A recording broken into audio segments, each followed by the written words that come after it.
Wonderful story of love. Tell it to me again. Wonderful story of love. Paragraphs denoted in your Bible. Some modern Bibles do that. There might be a paragraph break at verse 24. I lumped all this together all the way through verse 28. So we're dealing now with boils on the skin, as opposed to raw things as were described in the earlier diseases. When the body has a boil on its skin and it is healed, and in the place of the boil, there's a white swelling or a reddish white bright spot, then it shall be shown to the priest. And the priest shall look and behold, if it appears to be lower than the skin, and by the way, I think lower than the skin means deeper than the surface. Lower than the skin, and the hair on it is turned white, then the priest shall pronounce him unclean. It is the infection of leprosy. It has broken out in the boil. But if the priest looks at it, and behold, there is no white hairs in it, and it's not lower than the skin, and is faded, then the priest shall isolate him for 7 days. And if it spreads further on the skin, then the priest shall pronounce him unclean. It is an infection. But if the bright spot remains in its place, does not spread, it is only the scar of the boil, and the priest shall pronounce him clean. Or if the body sustains on its skin a burn by fire, and the raw flesh of the burn becomes a bright spot, reddish white or white, then the priest shall look at it. This is all very similar to this other process, in the same determinations in those things. So we won't read all that again. But if a boil or a burn heals, but then leaves a swelling behind that has a certain coloration and that affects the hair growth within it. And by the way, when it says if the hair at the spot is white, it kind of precludes that we're not dealing with an older person whose all of their hair has gone white. This is a unique situation connected to the wound. Then that person's unclean. If you can't tell, the same process as before. You wait 7 days, you put them in isolation, you wait 7 days, you examine them again. If it hasn't spread, if it's not gotten any worse, if it hasn't changed in any way, it's just what's left from the previous issue. There was a boil there was a burn there's a scar. Don't worry about it. Let them go back about their life and their business. However, if it's gotten worse, or there's a clear spreading of there's something more serious there, that person's unclean, and you treat them as one who is unclean. So all of these things tend to lend themselves to consequences behind damage to the skin, which again, the text never says this because this is not medical. And we talked about that last week. This is not at all about medicine. This is not about healing people. This is not about even protecting the camp necessarily from some wild disease. It's for teaching purposes, largely. We got them going to priests, not to doctors. We got them determining that they're clean or unclean, not healthy or diseased. We have them doing nothing to address the uncleanness, but expelling them from the camp, and yet recognizing that it might yet become clean. By the way, was there anything said about how I could act in order to make this disease become clean? No. And so it's not even about that. It's simply about the process of recognizing what is clean and what is unclean, and whether or not you can follow the objective structure that God put in place and honor that structure or not. The next section, starting at verse 29 and reading through verse 37, is dealing with the disease of the head or the beard. Again, very similar. You got this disease that appears on the head or the beard. It's examined. If there's, and this is interesting, instead of a white hair this time, we're concerned with if a yellow hair appears. That indicates uncleanness. That's verse 30. Priest shall look at the infection. If it appears to be deeper than the skin and there's a thin yellowish hair in it.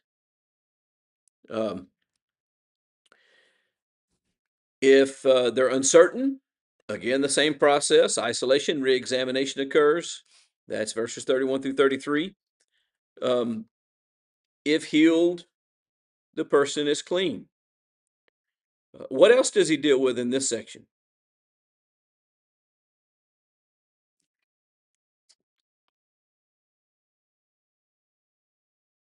Look at verse 40. If a man loses the hair of his head, uh-oh, Leo, are we clean or unclean? Well, I don't know about that. I think you shaved it off because, David, me, by the way, does it matter the pattern of the baldness? Well, let's see what he says. If a man loses his hair, loses the hair of his head and is bald, he's clean. Go me. And if his head becomes bald at the front and the sides, that's not as much me.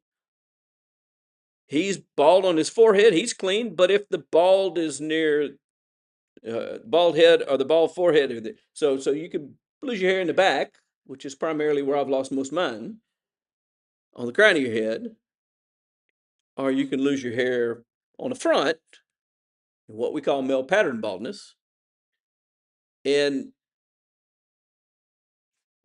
doesn't matter, you're clean. That's just a normal occurrence. Apparently, it happened to the Israelites as well as us Europeans, and no harm, no foul. But, and there's that word, if, and this is verse 42, on the bald head or the bald forehead, there occurs a reddish white infection. It is leprosy breaking out on his bald head. Then the priest shall look at him. If the swelling of the infection is reddish white on his bald head or his bald forehead, like the appearance of leprosy in the skin of the body, he is a leprous man. He is unclean. The priest shall surely pronounce him unclean. His infection is on his head. Now I'm going to stop here for a minute. What's the big difference? And why do we have a separate category here? Well, there's two reasons. First off, some baldness is completely natural, has nothing to do with the designation of clean and unclean. He wants to make that clear. The second thing is, if this breaks out on your forehead or the head, the part of your head that is bald, guess what? It doesn't have hair. One of the determinations about a lesion, whether it was leprous or not, was the color of the hair that resided within it. But now we got a person that has no hair where this lesion breaks out. How do I know whether that's leprous or not? Well, he defines that. It has to be a certain color, reddish white. It has to have the appearance otherwise of lesions in other places that would be considered leprous. And then he's unclean. The priest shall surely pronounce him unclean. His infection is on his head. As for the leper who has the infection in his clothes, his clothes shall be torn. And verse 45 to the end gets into some important discussion as far as what someone who is deemed leprous is supposed to do. The leper who has the infection, his clothes shall be torn. Okay, what's that about?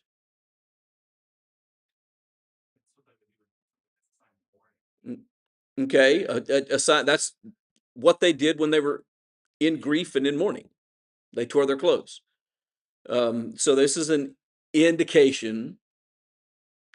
But I'll also add, if you're walking around in torn clothes, that's also a sign. People can see that. People may not see a leprous lesion on your arm that's covered by your clothes. And so there's going to be some obligations that they have to make people aware. Um, so you got to tear your clothes. It says, the hair of his head shall be uncovered. He shall cover his mustache and cry, unclean, unclean. So you don't wear a hat. You don't actually, some translations will say it's to be loose. Most people believe that it's saying that you're not supposed to groom your hair, which again makes you look kind of ratty and obvious. You are to cover your face, and you are to announce to people that you're unclean. He shall remain unclean all the days during which he has the infection. He is unclean. He shall live alone. His dwelling shall be outside the camp. All right, so again, at this point in time, it's called a camp. Why? Because they're still traveling in the wilderness. They're living in tents. They have a very strict way in which they set up their encampments, where the temple is in the center and the tribes are stationed around the sides facing in particular directions. And if you had leprosy, now notice it does not say that they are abandoned. It simply says that they have to dwell outside the camp. They don't get to live with everyone else. They have to separate themselves from everyone else. The fact that they have to dress a certain way and announce to people that they're unclean indicates to me that they're not so far removed from the camp that no one's ever going to run into them. There are other reasons people had to leave camp. And so they're just outside the borders. When this gets applied later on, once they've gone into the promised land, they still have these same restrictions. Where would the leprous person live? Outside the city, away from other people. He shall live alone. They were not put into leper colonies. Europeans did that. They were alone. Dwelling shall be outside the camp. When a garment has a mark of leprosy in it, whether it's a one. Now, this gets really interesting. How does a garment have leprosy?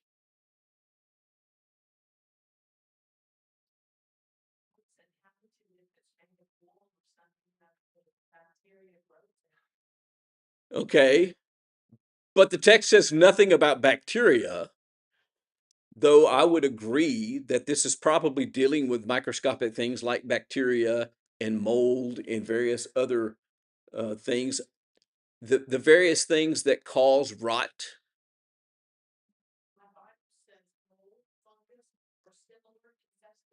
Right. And that is somebody's opinion about what this is talking about. Right. There is and that becomes important, and we'll talk about that in just a second. So we've got a garment now. We need to understand now we're moving away from people. We're now dealing with objects, possessions. And these are not garments that have been deemed unclean because a leper has touched them. This is something that in and of itself is deemed to be leprous. Whether it's a wool garment or a linen garment. Verse 48, I found very interesting. I spent a lot of time talking, studying and looking up and seeing what people said about this because it was baffling to me. Whether in warp or woof. All right, what is warp and woof? Okay. Warp is I think the vertical pieces that go lengthwise through the entire garment, and woof is the horizontal pieces that give tapestry design, that create color patterns, that one is structural, one is design based. They are all woven all throughout and intertwined. How could it affect warp and not woof, or woof and not warp? But it's careful to say this, whether it is woof or warp. Or actually, I get that, guys. It says it the other way around, but it does not say and. It says or, saying it doesn't matter. Doesn't matter if it's the. So what that would indicate to me is whatever this is, it can travel down strands and isn't necessarily going to spread to things that touch it across, but will spread through the garment one direction. That's the point. It doesn't matter where in the garment it is. Well, that's entirely possible. If we are talking about fungal or bacterial or mold kind of infestation, then that's certainly something that could be in the wool that's then woven into threads, then put in place, that stays dormant for a long time, but gets moisture in some way, and boom, it starts to grow. And now you got this garment that has this spot. And this is what you need to be looking for, he says. And it doesn't matter if it's wool, it doesn't matter if it's linen, it doesn't matter if it's leather. It doesn't matter where on the garment or what part of the garment it is. If the mark is greenish or reddish in the garment or in the leather or in the warp or in the woof or in any article of leather in its leprous mark, it shall be shown to the priest. And so if it's purple, maybe you deem that as reddish. If it's orange, maybe you deem that as reddish. If it's yellow, it's not greenish or reddish, it's a completely different color. If it's blue, I don't guess it matters. What's really being told here is we're not dealing with just a discoloration, a bleached out area, a spot where ink has been spilled, a discoloration, a stain. That's not what we're talking about. We're talking about something quite different, and that becomes even more clear. So he tells specifically we're looking for greenish or reddish. And then he says, the priest shall look at the mark and shall quarantine the article with the mark for 7 days. He shall then look at the mark on the 7th day. If the mark has spread in the garment, whether in the warp or in the woof or in the leather, whatever the purpose for which the leather is used, if the mark is a leprous malignancy, it is unclean. So here's the test. Okay, you notice, hey, there's this greenish spot here. Wasn't there last week, it's there this week. I need to bring this to the priest. Priest looks at it and says, all right, we're going to set it off over here. We're going to quarantine it for a week. I'm going to look at it in a week. If it has spread, it's unclean.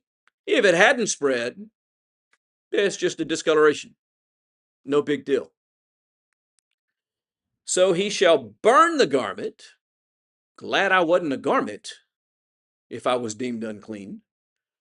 He shall burn the garment, whether the warp or the woof, in wool or in linen or in any article of leather in which the mark occurs, for it is a leprous malignancy, it shall be burned in the fire.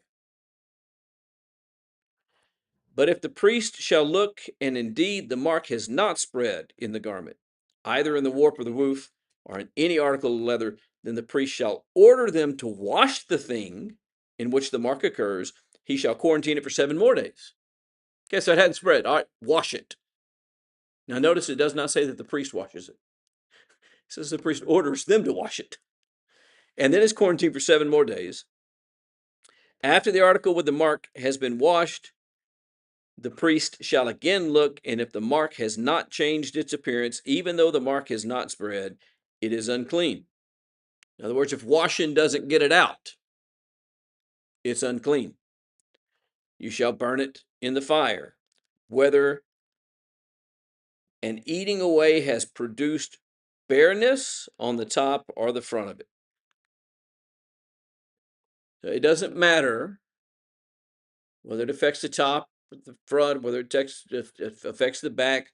If it's starting to deteriorate the garment, if it's starting to rot the fabric away, if washing doesn't rectify the problem and instead it gets worse, it starts eating away at the garment's burned.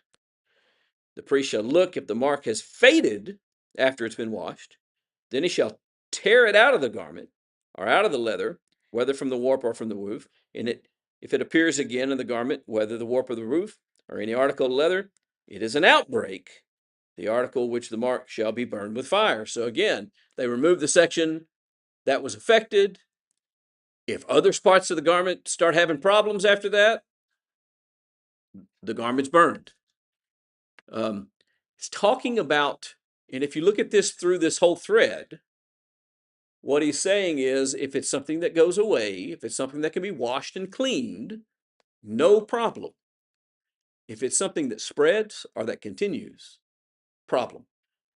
If it continues to persist, if it spreads to other areas of the garment, if it starts deteriorating the fabric, that's an issue.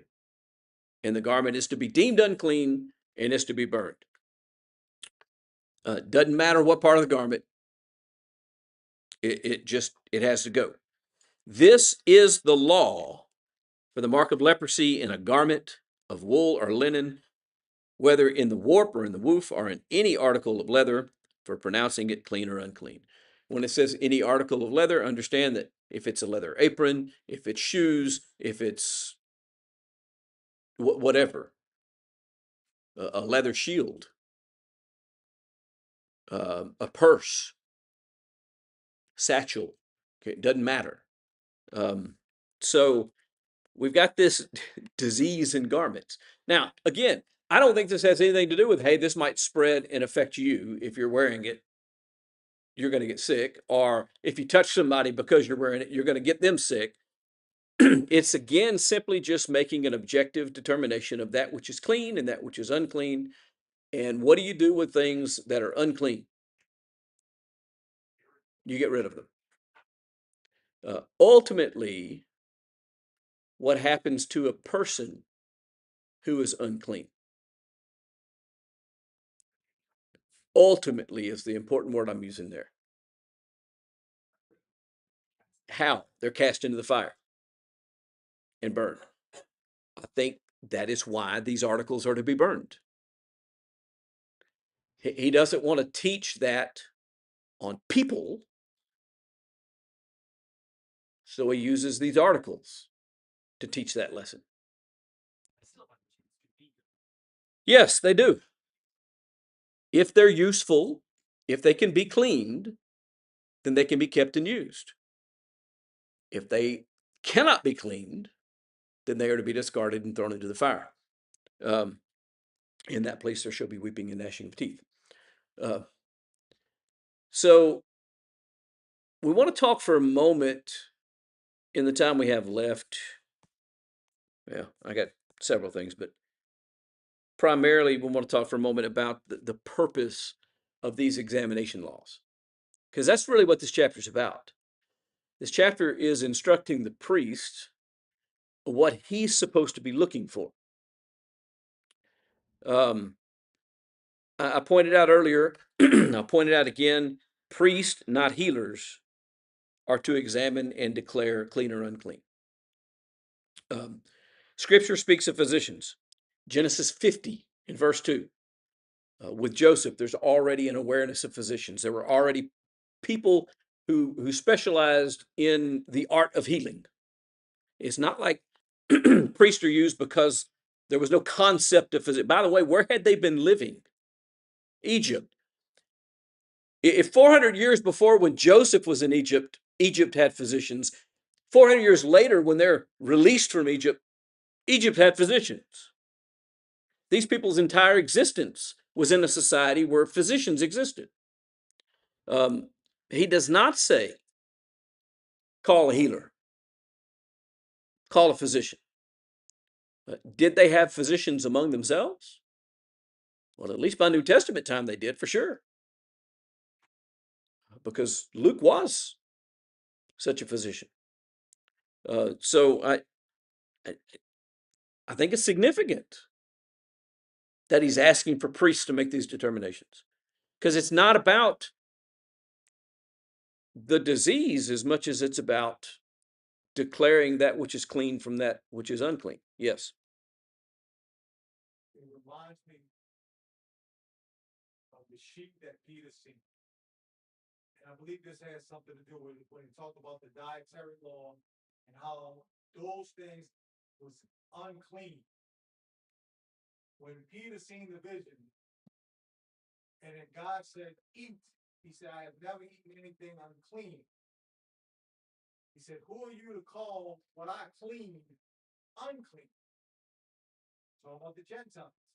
Correct. Now, when you hear that and you read this, nothing to do with a physician or a doctor. And Jesus is the high priest, is the only one who can clean us and determine whether we cleaned or not, like the priest did. It was just a, what they call that, not a metaphor, but another type. Yep. Another type of Christ, because everything in the old we learned about the law was pertaining to him. And I see this as the Christ being our high priest, and he's the one who can make those that are unclean clean, the same way the priest can determine based off of certain things. Unclean, yeah.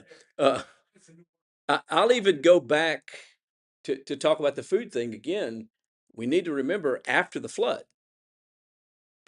God gave them all animals to eat. He said that they were all good for food. What made those animals unclean? God declared them unclean. And the point that's being made to Peter is exactly the point that you brought up and that this text is teaching. What God declares is clean, we are not to call unclean. What God declares is unclean, we are not to call clean. It is the same thing with calling evil good and good evil. When God determines that something is evil, I don't look at it and say, ain't nothing wrong with that.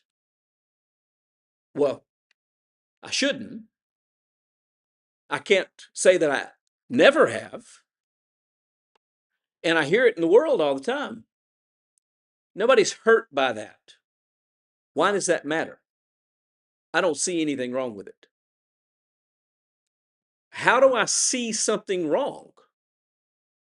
Becomes the question. And he is teaching them how to see what is wrong from what is right. And how do I do that? By his instructions. And he defines here what is wrong. And therefore, anything not fitting that description is what? It's clean. So you might have a skin eruption of some sort. But if it doesn't meet the qualifications that are described here, it doesn't make you unclean. By the way, I'll even throw this out there for fun. Some of those may even be worse maladies than what's described here. And I say may because it's only a possibility. But my point being is that what makes it unclean is that God has defined it as such. And that is exactly what the Lord's point to Peter is in that vision, is do not call what I have called clean, unclean. The minute he told Peter, rise, kill, and eat, meant that he was defining the things on that sheet as being what? Clean for food. And Peter says, I can't do that. I don't eat unclean things. And God says, you don't define what's clean and unclean. I define what's clean and unclean. And so that is certainly part of the purpose here, because what we're doing is not making subjective judgments. I think I used this illustration last week or 2 weeks ago with my wife in one of her medical conditions that has a temporary diagnosis at this point, because the doctors are not comfortable diagnosing this thing, and they know it's worse than that thing, and so they've picked the thing that they're most comfortable saying it is, but they're not really sure. That's what goes on in medicine all the time. And the process, when they made it scientific in medicine, is called a differential. And you put all the symptoms up there and all the variables that are involved, and you look at the ones and you rank them and order them and go, okay, there is a 70% chance that somebody that presents this way has this malady, and a 64% chance that it's this, and a 40% chance that it's this. And then they go down, they start treating you from the one that is most likely to be. And that is all subjective judgment. Now, it's informed subjective judgment, but it's still subjective judgment, because I don't know if you've ever tried to do any of that stuff. I have. You get this description, and then you look at a picture and you're like, well, that doesn't look like what's described there. And they go, yeah, but that's what it is. And I'm like, but it looks at that like, yeah, that doesn't matter. There's a lot of it that's just, you just learn. And you go, yeah, that's what that is, even though it doesn't look exactly like that in every case. And that's the problem. A particular issue doesn't present with exactly the same visual effect every single time. So there's a lot of that's subjective judgment on their part. And that's why some people are good doctors and some people are fair doctors. All doctors are probably better at it than any one of us, because we don't have the education or the tools and the skills to do what they do currently. We'd go to school and learn them and develop the ability. But it's subjective. This is not. It's not left up to the priest to decide whether this is a problem or not. It's specifically told, if it does this and this and this, then it's a problem. And that becomes very important for us as well, and when we determine what sin is, either for ourselves or for other people. I don't get to say, well, I just feel like that's wrong. That just seems wrong to me. The question is it clearly defined in Scripture as wrong? And if I don't know, then I better hold my judgment until I can know. That to me is what this lesson is. If you can't look at it and say, this is leprous, then you wait until you get enough information to say one way or the other. You don't make the determination on a guess or on a hunch, or I just feel like. Because very often those I just feel like it's wrong happens mainly because of what? Because I don't like you. I feel like it's wrong when it's you, but if it's somebody that I do like, I may judge the same thing as not being a problem at all. And that's the problem with subjective judgments in these things. And we're being told, being taught, that is not how it works. God defines what's unclean. God defines how it's determined. All we do is learn what God has said and then apply what God has said to the circumstances. The decisive issue throughout all this is whether the thing spreads or whether it goes away. If it goes away and is rectified, it is not a problem. If it spreads, that's a problem. Uncleanness requires separate. By the way, that spreading is from within the person, the individual, or the group. Within the garment are other things that may come into contact with it. Uncleanness requires separation from the camp always. And that is about protecting the place where God dwells. Because God chose to dwell within the camp of Israel. God put his name there. And so where God is, there can be no uncleanness. What does God desire to happen? For that which is unclean and outside the camp to do what? To be cleansed and be reincorporated into the camp. And that's what chapter 14 is going to be about, is how to make that happen. So we're about out of time. We probably are out of time. And I will leave what little bit I have left here, which is just some summary kind of stuff, to the introduction next class period. And that is a week from next week, because next week will be the first Wednesday of the month. But we'll look at that then and get into chapter 14, which is the fun chapter, because that's all about reintegrating these things that have been separated into the camp. And that's what God is always seeking to do, is to cleanse and bring in. And so he's teaching that. From day one, he's teaching them about bringing the unclean inside and the process in which that's possible. Because that's, in fact, what he's teaching in this whole book about them. How are they going to have fellowship with God? Through their atonement and through that process of being cleansed. And so that's where we're going with this. Appreciate everybody's comments and participation this evening. Wonderful story of love, tell it to me again. Wonderful story of love, wake the immortal strain.